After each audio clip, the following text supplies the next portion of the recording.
Good morning बच्चों। आज हम लोग जो है क्लास 11th के जो है सेकेंड पार्ट में जो हम लोग एंट्री किए हैं। मतलब पहले चैप्टर के कुछ हिस्से आप लोग को पहले पार्ट में पढ़ा दिए थे और ये जो है हमारा दूसरा पार्ट है, जिसमें हम लोग जो है सबसे पहले स्टार्ट करते हैं प्रिसीजन के बारे में। तो नोट किया जाए प्रिसीजन, ये हमारा प्रिसीजन ये है क्या, इसके बारे में जानने की जरूरत है। तो प्रिसीजन जो है रिफर करता है, precision refer to the closeness. मतलब ये है कि कोई चीज है जो अलग अलग है और जब उसका हम लोग मेजरमेंट करते हैं तो जब उसका मेजरमेंट करेंगे तो उसकी जो मेजरमेंट है वो लगभग लगभग पास पास है। जैसे मान लिया जाए कि हमने इस स्केल को मेजर किया, अब किसी का जो है 10.9 सेंटीमीटर आ गया, किसी का 10.8 सेंटीमीटर आ गया, किसी का 10.85 सेंटीमीटर आ गया। मतलब ये देखना है कि कौन लगभग लगभग जो है पास में है, नियरेस्ट है, और इसी को हम लोग जो है प्रिसीजन कहते हैं। क्योंकि इसके जो डिफिनीशन होते हैं वह यह कहता है कि precision refer to the closeness of various measurements for the same quantity. जो एक क्वांटिटी है उसको हम लोग अलग अलग तरीकों से क्या करते हैं, मेजरमेंट करते हैं, और उसमें जो उसकी वैल्यू जो पास में आए, जो उसका नियरेस्ट हो, क्लोजनेस वैल्यू हो, पास वाला वैल्यू हो, उसी को हम लोग जो है प्रिसीजन कहते हैं।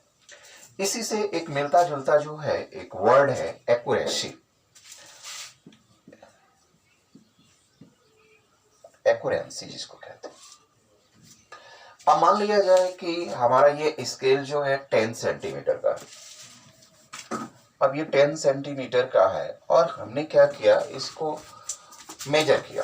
तो मेजर करने के बाद ये पता चलता है कि मान लिया जाए कि 10.1 सेंटीमीटर या 9.9 सेंटीमीटर, तो इस वैल्यू में, या मान लिया जाए 10.2 सेंटीमीटर, इसमें से जो वैल्यू है वह इसके वैल्यू के नियरेस्ट है कि नहीं, उसी को हम लोग जो है एक्यूरेसी कहते हैं। क्योंकि डिफिनीशन ये कहता है कि accuracy is the agreement, accuracy is the agreement of a particular value. फिर से सुनेंगे, accuracy is the agreement of a particular value of the true value of the result. जो रिजल्ट का जो ट्रू वैल्यू है, जो मतलब हमने निकाला है, उसके पास कितना है, और इसी को हम लोग जो है एक्यूरेसी कहते हैं। इसी के साथ एक और हमारा पॉइंट है, नाम है scientific notation, SCIEN, scientific notation, notation, TATION, scientific notation. हम लोग बात करेंगे साइंटिफिक नोटेशन का। ये सिंपल सा है, हम लोग को करना क्या है कि कोई वैल्यू दिया हुआ है और उस वैल्यू को 10 टू द पावर के फॉर्म में लिखना है। To the right the large number, to the right the large number और average small number, we use scientific notation. यानी right the 10 to the power x, हम क्या करना है कि कोई वैल्यू है उसे 10 टू द पावर x के फॉर्म में लिखना है, और ऐसा लिखना ही जो है साइंटिफिक नोटेशन कहलाता है। थोड़ा सा इसमें हम लोग देख लेते हैं कैसे। जैसे मान लिया जाए 6023 इंटू 10 टू द पावर 20 है। अब इसको जो है थोड़ा सा स्मॉल करेंगे, 022 इंटू 10 टू द पावर 23 कर देंगे। आप कहेंगे नहीं, ऐसे नहीं। जैसे मान लीजिए 622334 है, इसको कैसे लिखेंगे, 6.0223334, 1 2 3 4 5 6, यानी 10 टू द पावर 6, ऐसे लिखेंगे। जैसे मान लिया जाए कि एक एनसीईआरटी में क्वेश्चन आता है, जैसे मान लिया जाए 10 ही लिखा हो, तो इसको कैसे लिखेंगे, इसको लिखेंगे 1.0 इंटू 10 टू द पावर 1।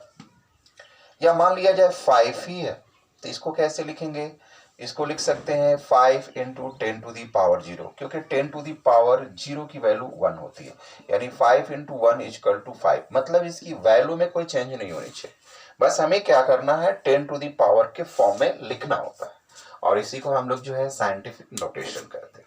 अब इसमें हम प्लस करते हैं या माइनस करते हैं, प्लस कर लीजिए, जो वैल्यू आता है आप क्या करेंगे, आप उसके ठीक बगल में डेसिमल लगा करके, और जितना आप ले जाएंगे इधर इस राइट हैंड साइड, जैसे मान लिया जाए हम बात करेंगे, जैसे ये हमारा हो गया 5, तो इसको हम लोग लिख सकते हैं 5.55 इंटू 10⁻²। कैसे लिखेंगे 1 2, जब हम लोग राइट से लेफ्ट की ओर जाएंगे तो यहाँ पे हमारा पॉजिटिव आता है, यहाँ प्लस लिखें या ना लिखें बात बन जाती है। लेकिन हाँ, यदि हम लोग इधर से इधर जाते हैं वहाँ माइनस चार्ज लगना होता है। चलिए, हमारा ये मुद्दा नहीं है, हमारी प्रॉब्लम्स है कि किसी वैल्यू को 10 के पावर फॉर्म में कैसे लिखते हैं, और वैसे भी आप लोग का मैथ बहुत तगड़ा है तो कोई दिक्कत है नहीं, आप लोग इजी वे में लिख सकते हैं। एक सबसे बड़ी बात हमारा जो है मेन आता है, जो हमारा फिजिक्स और केमिस्ट्री दोनों में होता है, और वह है सिग्निफिकेंट फिगर। अब ये सिग्निफिकेंट फिगर क्या होता है? Meaningful digit is known as significant figure. मतलब जिस डिजिट का कोई वैल्यू आता है, कोई मतलब निकलता है, उसी को सिग्निफिकेंट फिगर कहते हैं, क्योंकि डिफिनेशन यही कहता है कि meaningful digit is known as significant figure. एक दूसरा ये भी कहता है कि significant figure are a measuring digits which are known the certainty is known as significant figure। हम लोग significant figure को कैसे फाइंड आउट करेंगे, कैसे निकालेंगे, ये जानने की हम लोग जो है कोशिश करते हैं। तो सबसे पहले हम लोग कुछ ऐसे हम लोग नंबर लिखते हैं जो डिफरेंट टाइप डिजिट वाले हों, डिफरेंट टाइप्स हों, फिर हमारा जो है वहां पे सिग्निफिकेंट फिगर जो है कैसे उसको हम लोग क्लियर करेंगे, इसके बारे में जानने की कोशिश करते हैं। तो सबसे पहले हम लोग लिखें 5555, या मान लिया जाए 5005, या 5000, या ये लिखा जाए 0.005, या 6.022 इंटू 10⁻23, या डिफरेंट टाइप हो सकता है, ऐसे देखा जाए। तो सबसे बड़ी बात है कि जो हमारा रोल फर्स्ट है, जिसमें कोई जीरो न हो और जो भी हो हमारा डिजिट हो, तो जितने हो उतने नंबर को हम लोग सिग्निफिकेंट के फिगर करते हैं। जैसे मान लिया जाए कि हमारा डिजिट है पहला 1 2 3 4, यानी हमारा सिग्निफिकेंट फिगर जो है 4 हो गया। जैसे मान लिया जाए यहीं पर एक आ जाता है 5.00 नहीं 5.555। अब इस कंडीशन में यहाँ डेसिमल है, तो हम लोग डेसिमल को सिग्निफिकेंट फिगर में काउंट नहीं करते, तो हम लोग को सीधे काउंट करना होगा 1 2 3 4, यानी जितना नंबर है उसको हम लोग सिग्निफिकेंट फिगर कहेंगे, और यहाँ सिग्निफिकेंट फिगर 4 हो जाता है। अब एक अगला क्वेश्चन ये आता है कि यदि मान लिया जाए कि दो नंबर हो, नॉन जीरो हो, और उनके बीच में जीरो हो, जैसे कि यहाँ पे इंडिकेट किया गया, जैसे मान लिया जाए 60005 है, दो डिजिट है, यहाँ 6 है, यहाँ 5 है, डिजिट तो यहाँ पे 1 2 3 4 5 है, लेकिन दो नॉन जीरो के बीच में हमारा जीरो है। तो ऐसे कंडीशन में हमारा सिग्निफिकेंट फिगर होगा कितना, ये जानने की कोशिश किया जाए। तो काउंट किया जाए 1 2 3 4 5, यानी सिग्निफिकेंट फिगर जो है यहाँ पे 5 हो जाएगा। यदि आप इसी में 6.0005 की बात कर लिया जाए, तो यहाँ पे सिग्निफिकेंट फिगर इस डेसिमल को काउंट नहीं करेंगे, और जितना था उतना ही हो जाएगा 1 2 3 4 5, यानी सिग्निफिकेंट फिगर 5 हो जाएगा। मान लिया जाए कि आपका जो है एक क्वेश्चन ये बनता है कि इस टाइप से कि 0.0005 है, तो किसी नॉन जीरो से पहले यदि जीरो आता है, यदि यहाँ पे 1 है 2 है 3 है 5 है या कुछ भी है, मतलब जीरो ना हो, उससे पहले जो भी जीरो आता है वो हमारा सिग्निफिकेंट फिगर नहीं होता, यानी यहाँ सिग्निफिकेंट फिगर जो है हमारा 1 हो गया।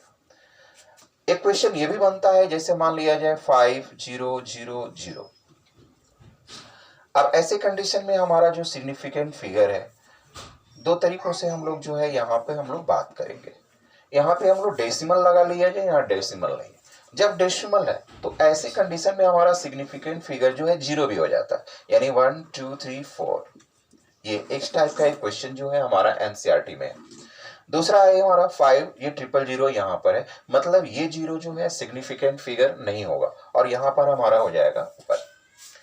इसी तरीके से मान लिया जाए कि हम लोगों के पास जो है एक क्वेश्चन आ जाता है, जैसे 6.022 इंटू 10⁻23 की बात कर रहे थे। तो 23 की बात कर रहे थे, तो यहाँ पर जो है, यहाँ देखा जाए तो ये हमारा जो 10 है, इसके बारे में हम लोग जो है बात नहीं करेंगे, ये हमारा सिग्निफिकेंट फिगर नहीं होगा। तो यहाँ पर होगा जो रूल पहले था उसी को हम लोग फॉलो करें, तो यहाँ पे 1 2 3 4 यानी सिग्निफिकेंट फिगर हमारा यहाँ पे 4 हो जाएगा। यदि मान लिया जाए कि 5.00 इंटू 10 जो है, तो हम लोग बात कर रहे थे यहाँ पर कि जो हम लोग का 5.00 और मान लिया जाए कि यहाँ पे 10 जो है 5 है। तो जैसे यहाँ पे था हमने इसको नहीं लिया पावर को, यहाँ भी नहीं लेंगे, और ये हमारा जो है जैसे रूल के अकॉर्डिंग जो है 1 2 3 यानी हमारा सिग्निफिकेंट फिगर जो है यहाँ पे 3 हो जाएगा। तो ये हमारा आज का रहा, हमने पढ़ा प्रिसीजन, एक्यूरेसी और सिग्निफिकेंट फिगर। इसके साथ हमारा जो है, जैसे मान लिया जाए कि इसमें प्लस माइनस की बात आती है, जैसे हम एक प्लस को ही लेते हैं, जैसे 5.0 5.002 5.01 सपोज किया जाए इसको कि एक क्वेश्चन है और इसको ऐड किया जाए 2 1 0 और यहाँ हो गया 15, ये हमारा रिजल्ट आता है 15.012। तो ऐसे कंडीशन में देखा जाए कि सिग्निफिकेंट फिगर कितना होगा, तो हम लोग को ये देखना होगा कि यहाँ पे कितना डिजिट है डेसिमल के राइट हैंड साइड में, यहाँ पर कितना है, तो यहाँ पे 1 है, यहाँ पे 3 है और यहाँ पे 2 है। तो हम लोग को देखना ये होता है कि कम से कम किस में है, यानी कम से कम यहाँ पर है, तो हमारा रिजल्ट बनता है 15.0। और इस 15.0 में यदि हम डिस्कस करें कि हमारा सिग्निफिकेंट फिगर कितना होगा, तो अकॉर्डिंग टू रूल 1 2 3 हमारा सिग्निफिकेंट फिगर जो है 3 हो जाता है। और ऐसे ही हम लोग माइनस में बात करेंगे, वैसे ही मल्टीप्लाई में बात करेंगे और वैसे ही डिवाइड में बात करेंगे। तो आप करके देखेंगे, और यदि आपको लगता है कि कुछ कंफ्यूजन होता है तो आप कमेंट बॉक्स में जरूर लिखेंगे। हाँ, इसी के साथ जो है हम लोग जो है थोड़ा सा बात करेंगे, बात किया जाए हम लोग कॉम्बिनेशन ऑफ केमिकल रिएक्शन की बात किया जाए कि हमारा जो है लॉ ऑफ केमिकल कॉम्बिनेशन क्या होता है। तो एक हेडिंग लिखा जाए, बहुत अच्छा ये पॉइंट्स है, law of chemical combination. Law of chemical combination क्या होता है, इसके बारे में थोड़ा सा समझेंगे, फिर हम लोग लॉ के बारे में डिस्कस करेंगे। लॉ ऑफ केमिकल कॉम्बिनेशन में मतलब ये है कि हम लोग जो है जब स्टार्टिंग में जब केमिस्ट्री स्टार्ट हुई होगी या लोगों ने सोचना शुरू होगा कि एक सबस्टांस को दूसरे सबस्टांस में मिलाते हैं तो रिजल्ट कैसे आते हैं, तो अलग अलग तरीकों से लोगों ने सोचा और फिर कुछ साइंटिस्टों ने अपने अपने लॉ को एक बनाया और उनके नाम से एक लॉ जो है क्रिएट किया गया, जिसमें हम लोग सबसे पहला बात करेंगे law of conservation of mass. सबसे पहला हमारा पॉइंट है law of conservation of mass. इसमें जो है अलग अलग साइंटिस्टों का भी जो है, जैसे 1893 में जो है रेनॉल्ट ने जो अपनी बात कही थी, उसके बाद जो है सबसे पहले 1756 में 1756 में एक साइंटिस्ट थे एम.वी. लोमोनोसॉव, इन्होंने अपनी बात को कहा था और इस जो है लॉ को दिया था। तो इसमें क्या है, एक हम लोग एग्जाम्पल लेते हैं, फिर समझने की कोशिश करते हैं कि ये जो है law of conservation of mass है क्या। तो एक एग्जाम्पल के साथ जो है सबसे पहले हम लोग ले लेते हैं हाइड्रोजन को, H2 प्लस O2 और ये हमारा हो गया 2H2O। आप कोई भी एग्जाम्पल ले सकते हैं, याद रहे वह इक्वेशन जो है बैलेंस होना चाहिए, अदरवाइज यह लॉ जो है फॉलो नहीं कर पाएगा। हाँ, कुछ रूल रेगुलेशन है, यदि ये जो टर्म्स कंडीशन कहे जाएंगे यदि वो फॉलो करेगा तो law of conservation of mass है, यदि फॉलो नहीं करता है तो मास नहीं है। जैसे मैं कहूं कि इधर जो है रेलवे स्टेशन है और नहीं है तो कहां से हो पाएगी बात, मतलब जो कहेगा उसके अकॉर्डिंग आप किसी दूसरे इक्वेशन पे आप उसको सेट करिए, सेट हो गया तो समझिए कि law of conservation of mass को फॉलो कर रहा है, अदरवाइज नहीं कर रहा। तो यहाँ पे हमारी बात है एक इक्वेशन की जो हमने लिया H2 और O2 को। तो यहाँ देख रहे हैं कि हाइड्रोजन का हमारा जो मास है मोलिकुलर मास, यहाँ मोलिकुलर मास की हम बात कर रहे हैं। मोलिकुलर मास हमारा हो गया यहाँ पे 4 इंटू 1 इक्वल टू 4, क्योंकि हाइड्रोजन का एटॉमिक मास 1 और यहाँ 4 एटम है, इसलिए यहाँ पे हमारा मास जो है 4 हो गया। ऑक्सीजन की बात कर लिया जाए तो ऑक्सीजन जो है एटम जो है 2 है, लेकिन ऑक्सीजन का एटॉमिक मास जो है 16 होता है और ये हो गया हमारा 32। यानी हम लोग इस साइड में जो रिएक्टेंट है हम इसकी बात कर रहे हैं और यहाँ पे हम बात कर रहे हैं प्रोडक्ट की।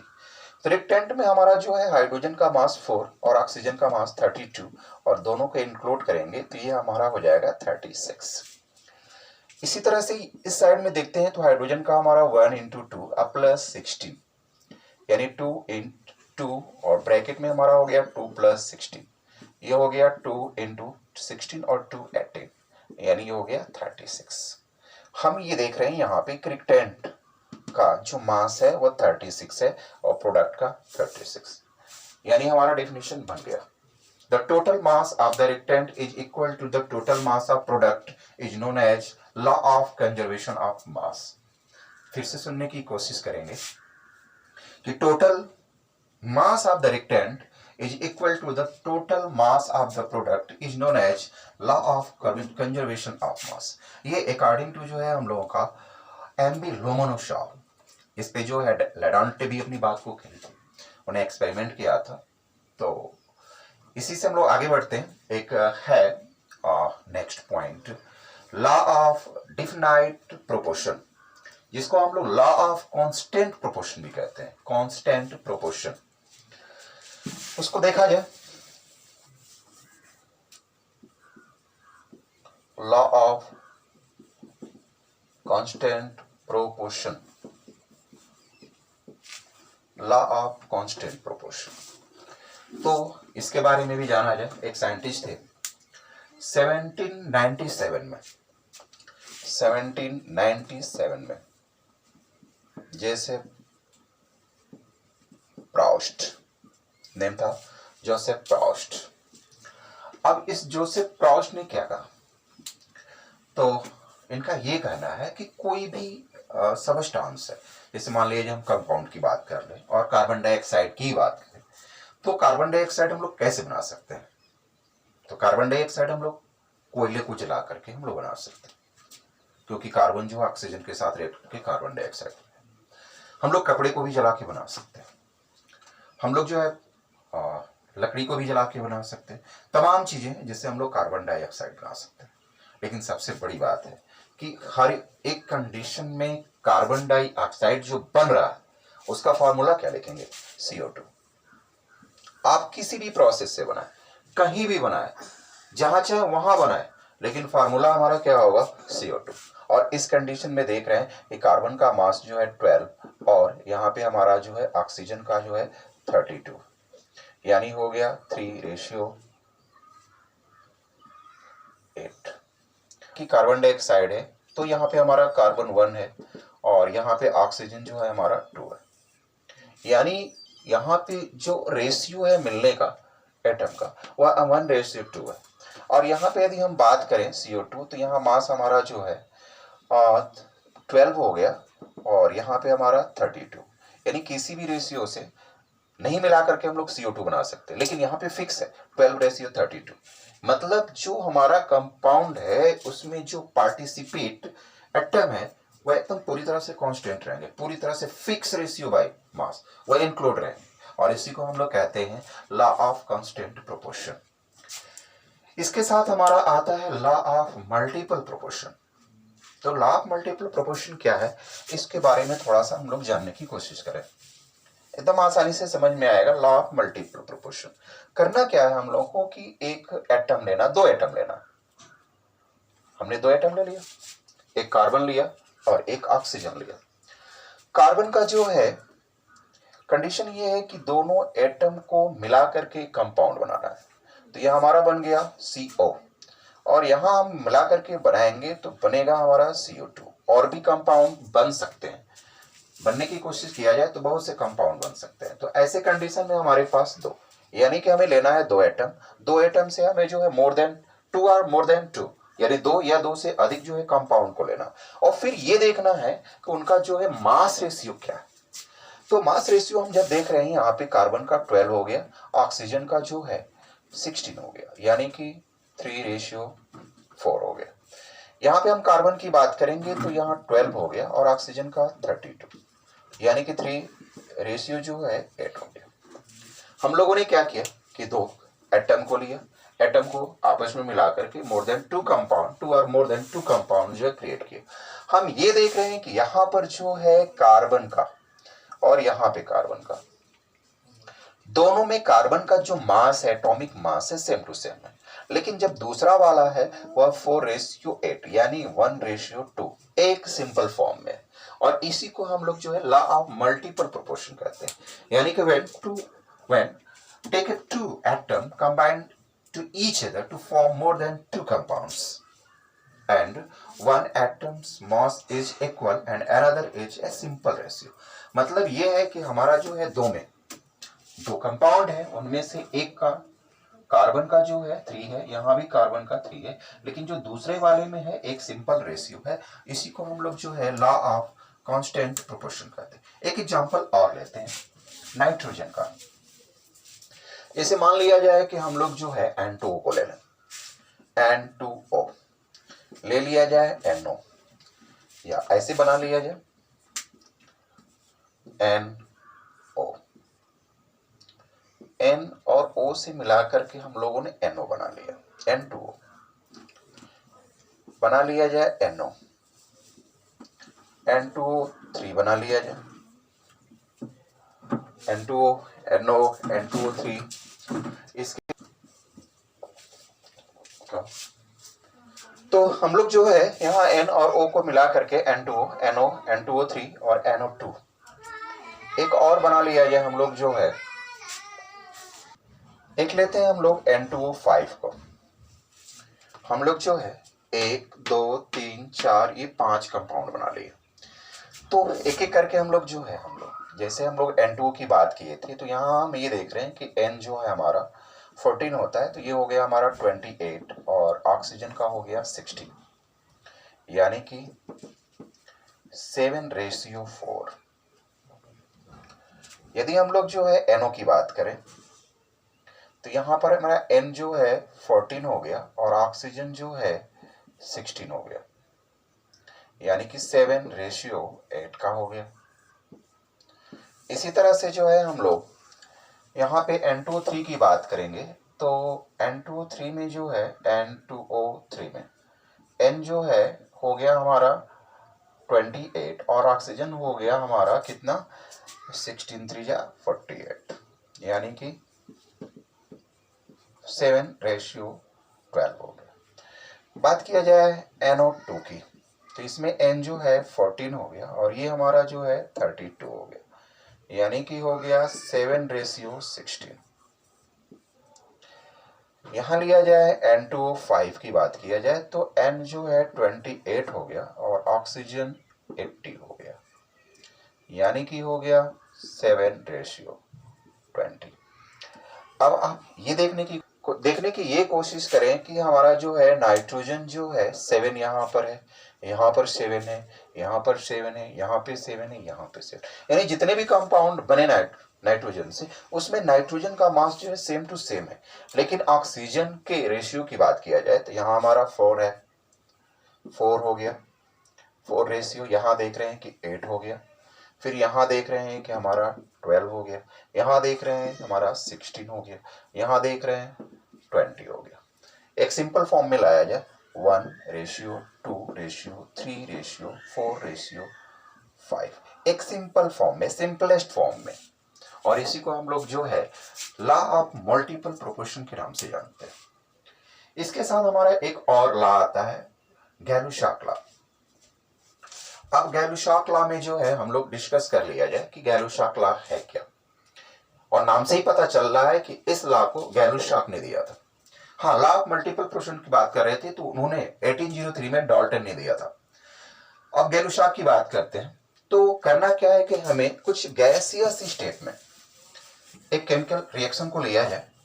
जैसे मान लिया जाए कि हम बात कर लें H2 है प्लस Cl2 है और ये बनेगा हमारा 2HCl। गैसियस स्टेट में है, गैसियस स्टेट में लेना पड़ेगा आपको। ले लिया गया। अब जो है ये देखना है कि यहां पर जो नंबर है वो कितना है। तो यहां कोई नंबर नहीं है तो 1 है, यहां पे 1 है और यहां पे 2 है। अब जो है ऑलरेडी हम लोग इसके बाद हम लोग ऑलरेडी पढ़े तो है नहीं, लेकिन इसके बाद हम लोग जस्ट पढ़ेंगे मोल के बारे में। तो यदि हम लोग एसटीपी पे बात करते हैं तो 1 मोल जो गैस है उसका वॉल्यूम जो है होता है कितना, 22.4 लीटर होता है। ये हमारा फिक्स है। और यहाँ पे जो नंबर है इसको हम लोग मोल कहते हैं, यानी कि हाइड्रोजन जो है 1 मोल है। और यदि हम वॉल्यूम की बात करें तो 1 × 22.4 लीटर हो गया। और यहाँ पे भी बात करें तो 1 × 22.4 लीटर, और यहाँ पे बात करें तो 22.4 लीटर, यानी ये तीनों में कॉमन है, यानी 1 यहाँ 1 यानी 2, यानी इसका जो रेशियो है वह एक सिंपलेस्ट फॉर्म में है। और इसी को हम लोग जो है गैलू-शार्क लॉ के नाम से जानते हैं। तो बच्चों आज हम लोग जो है लॉ ऑफ केमिकल कॉम्बिनेशन में इतना ही पढ़ते हैं। यदि आपको दिक्कत होती है तो आप जो है कमेंट बॉक्स में जरूर लिखिएगा, और यदि समझ में आता है तो आप लोग इस वीडियो को सब्सक्राइब करके और शेयर जरूर करिएगा। थैंक यू बच्चों।